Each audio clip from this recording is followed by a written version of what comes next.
Hello friends, good morning. आप सबको good morning and welcome to my YouTube channel.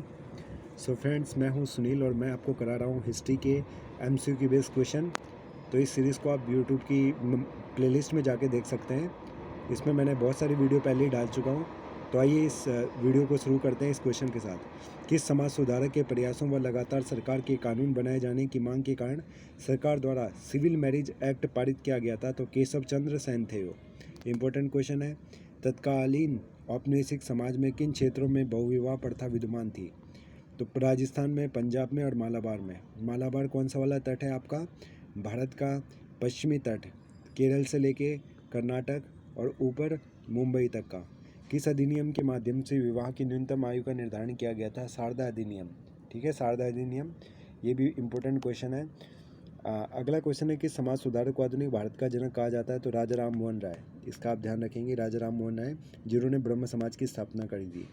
किस समय अवधि में औपनिवेशिक सरकार द्वारा सावधानीपूर्वक भारत के सामाजिक व आर्थिक क्षेत्रों में हस्तक्षेप की नीति का पालन करना आरंभ किया गया था? तो सन 1813 से 1857 तक। पुनर्जागरण के बिना किसी भी प्रकार का धर्म सुधार नहीं किया जा सकता है। तो ये कथन किसका था? ये कथन है आपके वेस्टर्न थिंकर थे फ्रेडरिक हीगल का। मद्रास में वेद समाज की स्थापना किसके प्रभाव स्वरूप हुई थी? तो ब्रह्म समाज के प्रभाव स्वरूप। ठीक है। आत्मसम्मान आंदोलन का आरंभ किसके द्वारा किया गया था? रामास्वामी नायकर। वायकोम सत्याग्रह किस प्रथा के विरुद्ध आरंभ किया गया था? छुआछूत प्रथा के विरुद्ध। हमारे प्राचीन भारत में छुआछूत एक जघन्य प्रथा जो कि विद्यमान थी। दक्षिण भारत में राजसुंदरी सोशल रिफॉर्म एसोसिएशन की स्थापना किस समाज सुधारक द्वारा की गई? तो ये थे वीरे सलिंगम पंतलू। ठीक है, ये राजसुंदरी देवी है। ये इन्होंने शिक्षा में, महिलाओं की शिक्षा में बहुत ही ज़्यादा योगदान अपनाया था। ठीक है। यंग बंग आंदोलन का आरंभ किसने किया था? तो इम्पोर्टेंट क्वेश्चन है, हेनरी विवियन डेरोजियो ने। ठीक है, यंग बंग आंदोलन का। आधुनिक भारत का प्रथम राष्ट्रवादी कवि किसको कहा जाता है? हेनरी विवियन डेरोजियो को कहा जाता है। तो नेक्स्ट क्वेश्चन इसके बाद फ्रेंड्स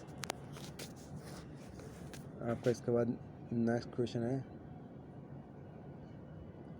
गुलामगिरी किसकी रचना का नाम है? तो ये ज्योतिबा फुले की किताब है गुलामगिरी, जिसमें उन्होंने किसके बारे में बताया गया है? उन्होंने जिसमें बता रखा है दासों के बारे में। ठीक है, किस प्रकार दासों को रखा जाता था। फ्रांस की क्रांति विश्व इतिहास पटल पर महत्वपूर्ण घटना के रूप में कब अंकित हुई थी? तो 1789 में फ्रेंच रिवॉल्यूशन हुआ था।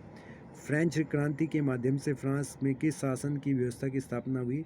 तो उसके बाद वहाँ पे गणतंत्रात्मक व्यवस्था, रिपब्लिक सिस्टम, ठीक है, की स्थापना हुई थी। और फ्रांस के जो शासक थे वो कौन थे, जिनको हटाया गया था पद से उस टाइम पे, फ्रेंच रिवॉल्यूशन के टाइम पे? ये थे लुई 16। ठीक है, लुई 16। और जबकि अगर हम रशियन रिवॉल्यूशन की बात करें तो वहाँ पे जॉर्ज निकोलस सेकंड थे। फ्रांस का निरंकुश राजतंत्रीय शासन किस सिद्धांत पर आधारित था? तो दैवीय सिद्धांत पर। ठीक है, दैवीय सिद्धांत पर। फ्रांस का सम्राट लुई 16 एक शासक था, अयोग्य था। ठीक है, यह बैल नहीं था शासन करने के। 18वीं शताब्दी का फ्रांस कितने स्टेट में विभाजित था? 3 स्टेट में। पहले स्टेट में थे आपके चर्च, दूसरे में थे आपका नोबिलिटी और थर्ड स्टेट में थे आपके कॉमन पीपल। फ्रांस के किस सम्राट ने स्वयं को राज्य घोषित किया था? ठीक है, सम्राट ने स्वयं को राज्य घोषित किया था।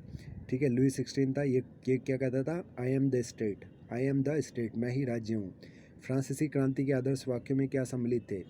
पहला है स्वतंत्रता, लिबर्टी, इक्वलिटी, समानता और बंधुत्व, ब्रदरहुड, जिसको हम फ्रेटर्निटी भी बोलते हैं। तो ये तीनों ही आदर्श वाक्य हमें कहाँ से मिले हैं? फ्रेंच रिवॉल्यूशन ने ये पूरे वर्ल्ड को दिए थे। ठीक है, लिबर्टी, फ्रेटर्निटी एंड इक्वलिटी। निम्नलिखित में से कौन सा दार्शनिक सरकार की कटु आलोचना करने के कारण सरकार का घोर शत्रु था? तो जॉक देरिदा। नेक्स्ट क्वेश्चन है, लेटर्स ऑन इंग्लिश किसकी रचना का नाम है? तो वॉल्टियर की रचना है ये। ठीक है, और वॉल्टियर एक सोशल रिफॉर्मर थे और थिंकर थे, वेस्टर्न थिंकर थे। और फ्रेंच रिवॉल्यूशन के टाइम पे इन्होंने बहुत कुछ लिखा था सोसाइटी के बारे में, जिसकी वजह से वहाँ पे इम्पैक्ट पड़ा था फ्रेंच रिवॉल्यूशन में, और लोगों को इंस्पिरेशन मिली थी डेमोक्रेसी की। इसके अलावा रूसो भी थे, जीन जैक रूसो, जिन्होंने सोशल कॉन्ट्रैक्ट नामक किताब लिखी थी। और वॉल्टेयर किस चीज़ की बात करते हैं? डेमोक्रेसी की बात करते हैं, ह्यूमन राइट्स की। ठीक है, और फंडामेंटल राइट्स की बात करते हैं। किस दार्शनिक ने निरंकुश राजतंत्रीय व्यवस्था के स्थान पर संवैधानिक राजतंत्रीय व्यवस्था की स्थापना का विचार प्रतिपादित किया? तो ये मोंतेस्क्यू थे। ठीक है, मोंतेस्क्यू कहते हैं कि एक संवैधानिक राजतंत्रीय व्यवस्था होनी चाहिए।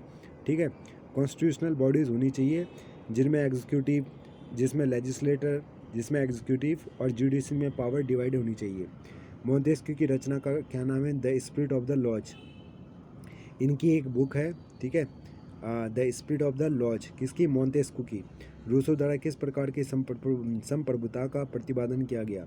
लोकप्रिय। इन्होंने कहा कि ऐसी संप्रभुता हो जो सभी लोगों को प्रिय हो। रूसोनी एवं एमिली नामक कृतियों की रचनाकार कौन है? तो ये रूसो है। ये भी हमें ध्यान रखना, इंपॉर्टेंट क्वेश्चन है। रूसोनी व एमिली नामक कृतियों अर्थात जो बुक्स हैं वो किसने लिखी है? तो राइटर कौन है? रूसो। तो फ्रेंड्स, इस वीडियो में इतना ही। होप सो आपको ये इंपॉर्टेंट क्वेश्चन अच्छे लग रहे होंगे और आपकी तैयारी बहुत अच्छी चल रही होगी। तो मेरी वीडियो को शेयर करें अपने फ्रेंड्स के साथ।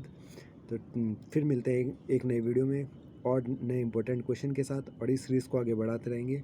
तब तक के लिए जय हिंद, जय भारत, कीप स्माइलिंग।